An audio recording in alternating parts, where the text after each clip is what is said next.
पिछले दिनों भारी बारिश के चलते साइंस कॉलेज में पानी भर जाने से वहां जेकेसीए की क्रिकेट ग्राउंड को भी खासा नुकसान हुआ। ग्राउंड के साथ साथ क्रिकेट पिच भी पूरी तरह से खराब हो गई। ग्राउंड को ठीक करने के साथ साथ क्रिकेट पिच की मरम्मत का काम इन दिनों जोरों पर है। जेकेसीए के administrator brigadier retired Anil Gupta खुद इस पूरे काम की कमान संभाले हुए हैं और जिस तरह से मरम्मत का काम जोरों पर है, उम्मीद है कि अगले कुछ दिनों में ग्राउंड पूरी तरह से तैयार हो जाएगी। ग्राउंड तैयार होने के साथ ही क्रिकेट खिलाड़ी यहां अपनी प्रैक्टिस करने के साथ साथ मैचेस खेल सकेंगे।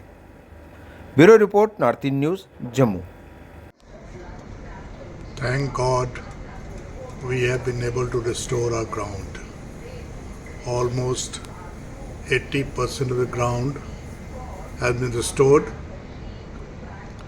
Patches of grass can be seen, but still a lot of work needs to be done.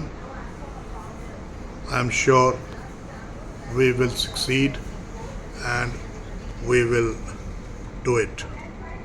This is for your viewing pleasure and for your information.